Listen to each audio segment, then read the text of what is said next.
تەوەری دووەمە لەگەڵتان نابین بینەرانی خۆشەویست باز لە بابەتێکەکەین کە ڕەنگەیتر ئەوە باس کرا بێ ئەم بابەتە بابەتی موچە و خانە نشینی و هاوتاکردنی خانە نشینان و موچەکانیان لەگەڵ عێراقا ئیتر عنی ناخۆش بووە. هەندێک کەسمان هەیە هەندێک هاوڵاتی یاخود هەندێک لەو فەرمانبەرانەی کە لە نێوان ساڵانی 1962 بۆ 1964 کە ئەم ساڵ خانە نشین کراون نزیکەی 7 بۆ 8 موچیان تا ئێستا وەرنەگرتەوە نەدراوە و نەشزانن چیان لێت و ئەگەن بەکوێیانی موچەکانیان. بابەتی موچەی خانە نشینی یەکێکە لەو بابەتانەی لەگەڵ گرفتی نەهاتنی موچە بۆ فەرمانبەران بە یاخود بۆ ئەو کەسانەی کە لە حکوومەتی هەرێمی کوردستانە فەرمانبەرن ئەمانش یەکێکی ترە لەو بابەتانە ڕەنگە بۆ خانە نشینان قورستریش بێ لەبەرەوەی ئەمان لە دوای تەواوکردنی ئەو خزمەتەی کە کردویانەوە لە دوایەوەی کە ئەگەنە تەمەنێک نەتوانن کارێکی تر بکەن نەتوانن ئیشێکی تر بکەن بۆیە چاویان تەنها لەسەرەوەیە کە ئەم موچەیان وەربگرن. جا ئەمڕۆ کاک سادق عوسمان وتەبێژی یەکێتی خانەنشینانی سلێمانی لەگەڵمانە میوانە بێ بەس پێشەوەی بچینە لای کاک سادق و گفتوگۆشتەکەی لەگەڵا دەست پێ بکەین راپۆرتێک لەسەر ئەم بابەتە حازرە ئەو راپۆرتە بینین و دواتر لەگەڵ کاک سادقە درێژە بە گفتوگۆکانمانی با راپۆرتەکە ببین. یەکێک بووە لەو خانە نشینانەی کە لە سەرەتای ئەم ساڵەوە خانە نشین کراوە نزیکەی 7 مانگە هیچ موچەیەکی وەرنەگرتووە. ئەم خانە نشینە دەڵێت مامەڵەی خانە نشینیەکەشی تەواو بووە بەڵام هیچ موچەیەکی وەرنەگرتووە. من شانزەی دوو مامەڵەکەم تەواو کرد چوو بۆ هەولێر و هاتەوە هەویان بۆ کردین وتیان مانگی 5 وەری ناگری مانگی 6 وەریەگری هەتا ئێستا وەرم نەگرتووە. یعنی من ئیشێکمە یعنی کتێبە فرۆشم بەڵام قڕ بەسەر ئەو کەسەی کە کرێچیە و هیچی نییە. ئەو خانە نشینانەی کە لەدایک بووی ساڵانی 1962 تاوەکو 1964 و ساڵی ڕابردوو خانە نشین کراون و لە یەکیەکی ئەم ساڵیشەوە داوامکردنیان ڕاگیراوە و خانە نشین کراون. مامەڵەی خانە نشین بوونیان بۆ کراوە و پێیان وتراوە لە مانگی 5 ئەم ساڵەوە موچەکانیان پێدەدرێت. وتەبێژی یەکێتی خانە نشینانی سلێمانیش دەڵێت دۆخی خانە نشینان تا دێت خراپتر دەبێت کە بە پێی یاسا پێویستە 12 موچە وەک ئیکرامی خانە نشینی یاخود پاداشتی خانە نشینی بە خانە نشینان بدرێت بەڵام تاوەکو ئێستا هیچ خانە نشینیەکی هەرێمی کوردستان موچەی ئیکرامی لا بەغداد وەرنەگرتووە. سەرەتای 2025 خانە نشین کران ئەو تەبقانەیش لەبەر ئەوەی کە مامەڵەکانیان لە مانگی زۆرێکیان کەوتە مانگی 4 و مانگی 5 تەواوکردنیان حتا تەنانەت تا ئێسای هەندێکیان هەر تەواو نەبوون هەرچی موچەکەی کەوتە مانگی 5 و مانگی 6 ئەوانەیش هێشتا موچەی مانگی 12شی لەسەر بێ 1 و 2 3 و 4 و 5 1 و 2 3 و 4 و 5 و 6 ئەوەی ئێستا لە ئەستۆی حکوومەتی هەرێمیاوە هێشتا وەریان نەگرتووە بەڵام بەپێی ئەو زانیارانەی کە من دەستم کەوتووە لە ڕێی بەڕێوەبەرێتی گشتی خانشین لە هەولێرەوە بەپەلە داوای ناوەکانیان کردوون لە هەموو بەڕێوەبەرێتیەکان کەوا ئەوانە کێن و چەند کەسن بۆ ئەوەی کەوا حسابێکیان بۆ بکرێت کە حەقی خۆیشیان چونکە پارەکانیان هاتووە. بە گوێرەی یاسای خانەنشینی یەکگرتووی عێراق ئەم ساڵ لە دایکبوانی ساڵەکانی 1962 تاوەکو 1964 لە هەرێمی کوردستان خانە نشین بوون. بە پێی ئاماری یەکێتی خانە نشینانی کوردستان ژمارەی ئەو کەسانە دەگاتە 30,000 کەس. خراپی دۆخی موچەخۆران لەلایەک و دۆخی خانە نشینانیش لەلایەکی تر بە تایبەت ئەو خانە نشینانەی کە لە سەرەتای ئەم ساڵەوە خانە نشین کراون و تاوەکو ئێستا نزیکەی 7 مانگە موچەیان وەرنەگرتووە. ئەو خانە نشینانە چاوەڕێی ئاسۆیەکی ڕوونن تاوەکو موچەکانیان وەربگرن. ڕێزا محەممەد، کورسات نیوز، سلێمانی.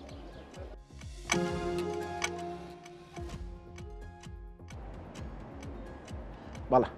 ئەو راپۆرتی کە بینیتان و گوێتان لێبوو لەو قسانە یاخود لە ڕێزانی پامنێرمان کە ئامادەی کردبوو ئەمی باز لەو کێشە و گرفتانە اینجا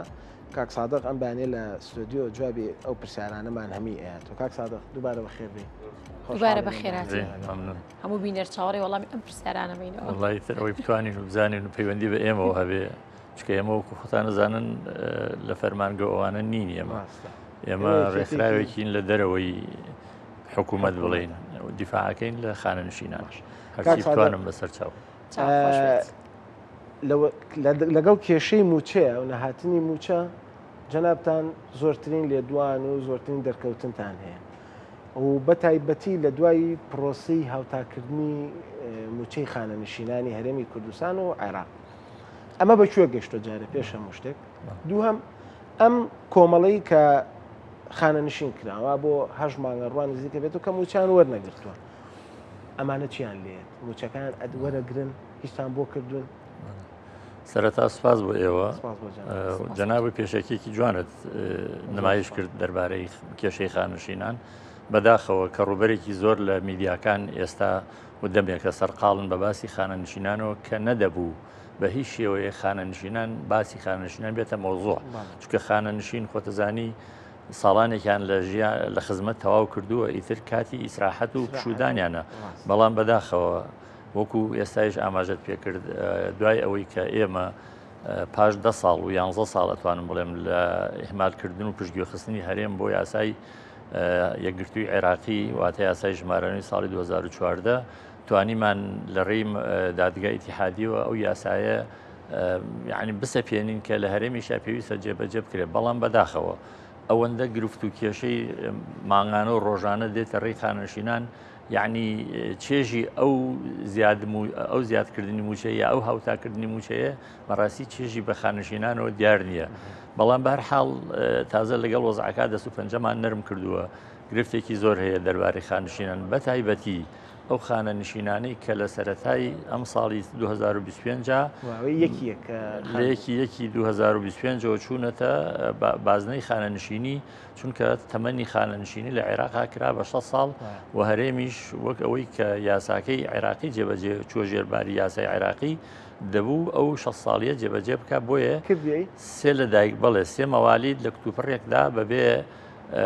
خۆ ئامادەکردنیکی پێشوەختە بەبێ ئاگادارکردنەوە بەبێ پلانێک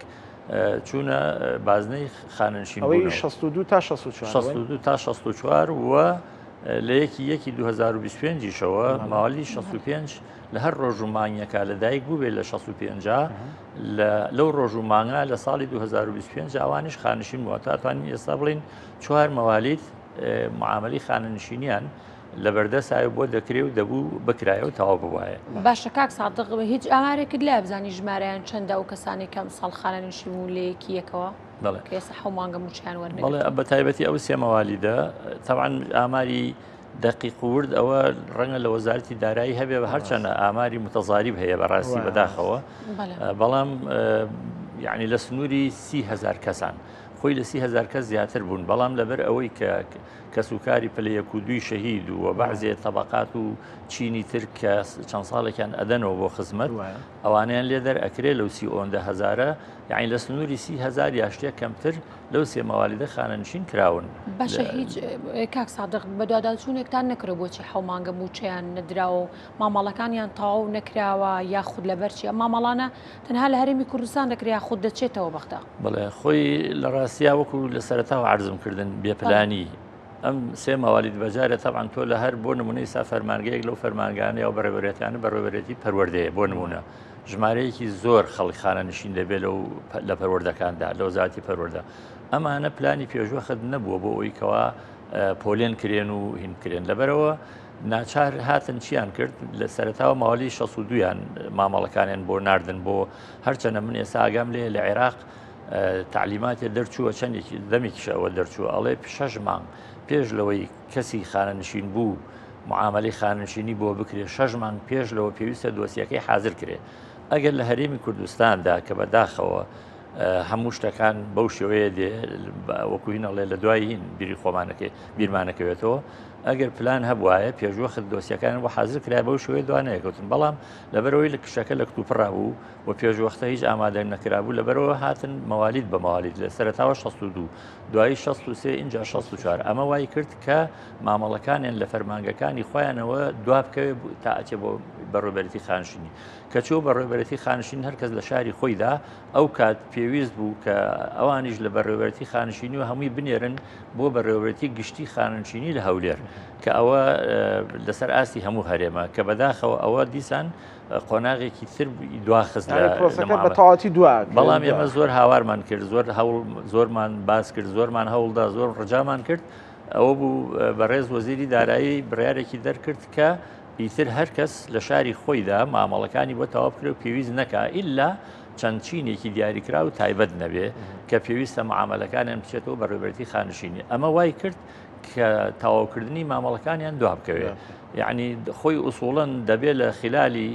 2 مانگدا بەلای زۆرەوە مامەڵی خەڵک تاو بێەوە لەو بۆ ئەو 2 مانگەیش پێویستە هەر کەس لە فەرمانگەکەی خۆیەوە دوای ئەوەی مامەڵەکەی ڕەوانەی خانەنشینی کرا موچەی 6 مانگی بنەڕەتیان بدرێتێ وەکو پاداشی مۆڵەتە کەڵەکە بۆکان ئەمەیش هەردواکەوت هەرچەنە لە سلێمانی بەڕێغمی ئەوەی کە ئەندازەیە دواکەوت لە سلێمانی تەنها لە سلێمانی ئەو موچە 6 مانگیش درا تا ئەندازەیەک باری ژیانی خانەنشینانی تۆزێ سوک کرد بەڵام ئێستایشی پێوە بێ کە ئەوە تقریبا مانگی حوتیش وایتر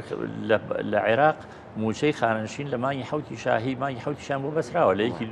یەک و دوی مانگە عادەتەن ئەیاندرێتێ چونکە ئەوان پێویستیان بۆ نییە چاوەڕێی بوجە بکەن ئەوان لە سنووقی خانەنشینی کە زۆر دەوڵەمەنە لە عێراقا لەو سنووقە موچیان ئەدرێتێ بەڵام لە هەرێمی ئێمە هێشتا مامەڵەکان زۆرێکیان هەیانە تەواو نەبوون قسمێکی زۆر لە مانگی 5 تەواو بۆ موچیان بۆ بەسراوە ئەوانە موچەی 1 و 2 3 و 4 و 5 قەتیز بووە لە مانگی 5 زائیدەن موچەی مانگی 12 کە کەس وەری نەگرتووە واتە بوو بە 6 مانگ قسمێک ئێستا لە مانگی حوتە ئێستاش قسمێک هەیە بۆ مانگی حوت موچیان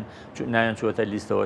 چونکە معاملەکانن درەنگتەوە ئەمە بێ بە 8 مانگی ئەمە بێ بە 8 مانگ وە قسمێکیش ماوە هێشتا تەواو نەبووە ئەتوانم بڵێم بۆ مانگی 8 خوا بکات تەواو بێ کە ئێمە وەختی خۆی هاوارمان نەکرد هەر چۆن بووە لە مانگی 6 بڵکم تەواو بێت تەواو نەکرا ئەوانش ئەبێمە 9 مانگ مانگی 12 کە هیچ پاساوێک نییە ئەوە تا گوێ بگرێت لەوانەی کە شیکار و شرۆڤەکارن باسی ئەم بابەتی موچەی مانگی 12یەکەن حکوومەتی هەرێم خۆی لێ کردووە بە کەڕێ شەربەت وەکو ئەڵێن هیچ باسێکی ناکە مع العیلم ئەوە هەمووان مەغدورین لەو ڕۆ کاک سادق جەنابەت من چەند جارێک ئاگادارم کە سەردانی بەغاو کردووە و لەگەڵ بەرپرسانی بەغا کۆبوویتەوە ئەوزانم سەرۆکی دادگاشتان بینی و لەگەڵ ئەویشە کۆبوونەوە لە دوانێکی ڕۆژنامەوانی تا مژدەیەکی خۆشیە ماوەیەک لەوە پێشکەوتە موچەکانتان هاوتا ئەکرێتەوەی خانەنشینی هەمان ئەو مافۆ ئیمتیازاتانەی کە خانەنشینێک لە عێراقا هەیەی ئیتر ئێرە شەگرێتەوە ئەوانەی کە خانەنشین بوون بەڕاستی دڵێن بەم هەواڵە خۆش بوو معاشەکەشیان زیاکرا بەڵام ئێستا بابەتێکی تر هەیە ئەڵێ ئەوەی کە ئەو معاشە زیایی وەرگرتو لی وەرەگیرێت و شتیوە ڕاستە ئەمە من شتوام نەبیستەوە شتیوای لێ دوو میدیا بڵاو بووبەوە ژمارەیەک لە خانەنشینە هەرڕێک ئاوە بەم نەسەژ نووسیبیان ژمارەیەک لەو خانەنشینانەی کە پارەی هاوتاکردنەکان وەرگرتووە ئەڵێ لیان وەرەگیرێت شتیوە ڕاستە یانی ئەمە باس لە ژمارەیەک ئەکرێ بە هەڵە هەندێک شت کرابێ وەکو لەسەر وەکوشتی شخصی ئەمە ڕاستیەکەی چۆنە یانی من ئاگادار نیم ئەوە وترابێ بەڵام وەکو لایانی مەبدەئی موچەی خانەنشین کە هاوتاکرا وەکو عێراقی لێ هاتووە هەرێمی شووەتە ژێرباری ئەوە و لەم بەینانەیشا تەقریبەن مانگێک مانگونیە پێش ئێستا لە وەزارەتی دارایی هەرێمەوە ڕێکار و ڕێنمایی تایبەت بە شێوازی جێبەجێکردنی یاسای ژمارەنەوە بە تەواوی دەرچوو واتە هیچ گومانێکی تیان نەماوە کە یاسای ژمارەنەوە لە هەرێمیشا بەرکارە و جێبەجێ بووە خانەنشینان چەندەکە سادە 500,000 ئەی زۆرترین زۆرترین ناتوانین تەحلیلیکەی بەڵام بەعموم کەمتر لە 2 ملیۆنە بەعموم تا 1,800,000 هەیە ئیتر پلە تایبەت و ئەو شتانە نەبێت کە ئێستا ئەوە کێشەیەکی گەورەیە لە نێوان هەردوولا ئەم پرۆسی خانەنشین بوونا لە وەزارەتێکە بۆ وەزارەتێکی تر جیاوازیە لە ڕووی تەمەنەوە بێ بۆ نمونە ئەوانەی کە مەدەنینین لە چ تەمەنێکە خانەنشینە بن ئەوانەی کە پێشمەرگەن لە چ تەمەنێکە خانەنشینە بن جیاوازیە لە وەزارەتێک بۆ وەزارەتێکی تر نابێت جیاوازی هەبێ ئێستا هەموو تەمەن کراوە بە 6 ساڵ بەڵام ئیتر وەکو عرضم کردن لە سەرەتاوە هەندێک تەبەقە و چین ئەیاندرێتەوە ماوەیەکیان ئەدرێتەوە لەبەر خاتری هەندێک ئیمتیازات وەکو مەسان کەس و کاری پلە 1 و 2 شەهید بۆ نموناوەڵێم ئەجنا هەمووی بە 6 ساڵی بەڵام ئیتر شێوازی جێبەجێکردنەکەی و هەندێک بڕگەی یاسایی هەیە سەبارەت بە پێشمەرگە و هێزە ئەمنیەکان جیاوازە لە هی خانشینانی مەدەنی کە ئێمە زیاتر بەڕاستی سەر و ساختمان لەگەڵ خانشینی مەدەنیا هەیە ئێمە ئەوانە ئەتوانن لەگەڵ بەرپرسانی کەیسی پێشمەرگە و بەڕێوەبرەتی خانشینی پێشمەرگە ئەوان وردەکاریان زیاتر لایە یعنی ئەوان سەر تۆزێک بابەتی ترکە سادق مادام جەنابە لێرەی فرسەتە ینی جگە لەو بابەتە قرار بوو زەوی بەسەر فەرمانبەرانە دابەش بکرێت حکوومەتی هەرێمی کوردستان و وتیان ئەمە خانەنشینانی شەگرێتەوە خانەنشینانی گرتەوە ئەبێ مەبدەئیان بیگرێتەوە ئەو خانەنشینەی کە لە زەمەنی وەزیفی خۆیدا باشە کەڵکی وەرنەگرتو و زەوی وەرنەگرتووە بە پێی یاسا ئەبێ بیگرێتەوە ئەبێ بیگرێت بەڵام من لێرەوە کە ئەوە بەڕاستی جێی پێکەنینە لەگەڵ ڕێزما بۆ ئێوە بۆ تەلەڤیزیۆنەکەتان زەویان لەکوێ ئەدرێتێ من لە خەڵکم بیستووە هەڵێن ئەو شوێنەی کە دیاریان کردو بۆ زەوی لەوانەیە 50 ساڵی کەیش ئەو پارەیە نەکاتەوە کە ئەبێت یایە سەرف بکەن تا معاملەی بۆ تەواوکەن زەویە باشەکان بە خەڵکی تر درا و لە خەڵکی تر تەسەڕوفیەکە بەداخەوە بەڵێ ئەگەر ئەوانە دابزن لەو هینەی خۆیان بڵێن ئێمە ئەو زەویانەمان بە نامەشروع وەرگرتو و داگیر کردووە لە هەموو کوردستانە تەبعاً ئەکرێ ئەوانە تەوزیعکەن بەسەر خەڵکا کە ئەوە پاداشتە بۆیان نەک بیانێری بۆ شوێنی زۆر دوور و ئەرزی زەراعی و شوێنی یاخی و شوێنی دوور لە خەدەمات و ئەمانە من باوەڕ ناکەم خەڵک ئەو بەو شوێ دڵی پێی خۆش بێ و ئەوەش هێشتا وەک پێویست دابش نەکراوە بەڵام وەکو لایانی مەبدەئی بەڵێ خانەنشینیش مەشمولە بەمەرجێ مستەفید نەبوو بێ لە پێشترا لە وەرگرتنی زەوی باشە کاک سادق ئەو کەسانەی کە خۆیان داوای خانەنشینی دەکەن بێجگلوی بەر ئەوە بکەون بەر ئەو با بڵێنە بڕیارە بکەون کە دەبێت خانەنشین من هیچ جیاوازێکیان هەیە لەگەڵ ئەوانەی کە بەرەو بڕیارەکەوت و یاخود خۆی داوای خانەنشینی کردو لە ڕێی ئیمتیازات و لە ڕێی مافەکانیەوە خۆی هاوکێشەیە هەیە بەپی ئەو هاوکێشەیە لە یاسای ژمارە نووا مامەڵاکرێ لەگەڵ کەسی خانەنشین بوو هاوکێشەکەیش ئەوە تا مەسەرەن موچەی بنەڕەتی ئەو کەسە لێک ئەدرێ ئازار بکرێت لەگەڵ 2.5 ئەوە هینێکی یاساییە بڵین پلەیەکی یاساییە زائیدەن زەرب ساڵانی خزمەتی ئەو کەسە اینجا ئەمە تەقسیم داوەشەکرێ بەسەر سەدا ئەمە هاوکێشەیەکە ئەنجامێ دەرەچێت دوای ئەویش غیلای مەعیشە دوای ئەوەی شەهادە و ئەمانە بەپێی ئەو هاوکێشەیە خەڵخاننشی نەبێ ئیتر تەبعاً بێگومان ساڵێک خزمەت لێرە بالمناسبە ئەوە بڵێم لە یاسایژم پێشووی کە لە هەرێما بەرکار بوو بە نایاسایی لە 2014 بەدواوە ئەو خەڵکانی کە خانەنشین نەکران خزمەتەکان هەرچەند بووایە زەربێکیان پیاهێنا خەتێکی سووریان پێیانە لە بەڕێوەبەرێتی گشتی خانشین بۆیان نەکردن بە 35 ساڵ بەڵام ئەو بۆ ئەو هەرچەند بواە چونکە بە 35 ساڵ ئیتر موچەی ئەخیر 980 بوو 980,000 ئەگەیشتە ئەوە ئەمە زەربەیەکە لە مافی خەڵک ئەمە هیچ یاسای شتێکی کەیفی بوو بە هەر حاڵ بەداخەوە ئێستا خەڵک کە ساڵی خزمەت زۆرە بۆ ئەوی موچەکەی پێی فەرق بخا چونکە بە پێی ئەو هاوکێشەی کە عرزم کردن ساڵانی خزمەت دەوری هەیە ئێستا خەڵک هاوارەکە ئەڵێن ئەوە بۆ لە کاتی خۆیان دوای 3 مانگ لە خانەنشین بوون یعنی نەپاساوەکانیان پاساوە نەشەکە یاساییە هەرچەندە ئێمە نەوەستاوین هەوڵی ئەوە ئەدەین و داواکەم لەو خەڵکی کە ئاوای لێکراوە بە تایبەتی ماوەڵی 49 زیاتر مەغدورن و لەگەڵ هەمان کاتا بابەتی خزمەتی سەربازی ئەوەی پێش لە ساڵی 2000 خزمەتی سەربازی کردبێ لە عێراقا و ئێمە من یەکێک و خۆم لە هەفتاکانە خزمەتی سەربازیم کردووە ئەڵێن وەڵا بۆتان حساب ناکەین بە خزمەت بۆ لەبەرەوەی کە ئێوە هینتان نەداوە توقیفاتی تەقاعودیتان لێ نەبراوە توقیفی تەقاعودی لە ئینسانی مکەلف کە تەعین نەبوو بێ ئادەی بەڕێزینە چۆن ئەبردرێ ئەمەیشیان هەر بە کەیفی بۆ هەندێک کردو بۆ هەندێک نەکردووە داوایان لە یەکەم لێرەوە نەڵێن بە خەڵک 3 مانگ بەسەر خانەنشین بوونتانە تێپەڕ بووە قسەتان نەکردو ئەوە حجەیە کە تەنها بۆ ئەو کەسانەی کە لە هیچ تێناگەن ئەگەرنا ئەو حجێ نەبوو ئەو مۆزوعەیە و نەشمولی خەڵکیشەکە لەبەرەوە داواکەم بەڕاستی لیژنە پێک بێنن بچنەوە بەو دۆسیە ئەو خەڵکەدا و ئەوی خزمەتی سەربازی هەیە لە کوێ مستحقە بۆی حسابکەن و ئەو خزمەتانیش بۆ خەڵک بگێڕنەوە بۆ ئەوی کەوا و مافایان نەفەوتی دەستخۆش وەڵای منیش لەگەڵ ئەو داوای تۆ داواکەم ئینشەڵڵا ئەو خانەنشینانەی کە وەکو کاک سادقی ژووتی 7 مانگوا بۆ 9 مانگیش ڕایتر موچەکانیان وەرنەگرتۆ بەشکمە ماگە موچە وەربگرنەوەیانیش تۆزێک دڵیان خۆش ببیانی وای لاتوە موچە کە باسی لێواکەی وەکو هەواڵێکیەوەنە کە حەقێکی خۆمان و حەقی هەموو کەسێکە بازیتر بەداخەوە ئێستا وای لاتوە کە ئابێ بە هەواڵ و بە باهین باسی بکە کاک سادۆژیان زۆر سپاس بە کورتی شتێک کەتان ئەوەی جەنابەت باسێ کرد خەڵی خزمەتی چەند بۆ خانەنشین زۆر بە کورتی خۆیشە هەیەوان بەنامە کەسی 15 ساڵ خزمەتی هەبێ و تەمەنی گەیشت بێتە 50 ئارەزومەندانە ئەتوانێت خانەنشین ببێ بەڵام هەر بەپێی ئەو هاوکێشەی کەوتم تەبعاً موچەکەی فەرقی ئەبێ لەگەڵ خەڵکی ترا یان ئەگەر 45 ساڵ خزمەتی هەبێ بەڵام 25 ساڵ عفوم 25 ساڵ تەمەنی هەبێ بەڵام 25 ساڵ خزمەتی هەبێ دیسان دەتوانێت ئەمە جگە لە ئەو ئەسباب سحی ئەو شتانی کە لە ڕێی نەخۆشی و ئەجینا تەمەن ئێستا لەم کاتەیە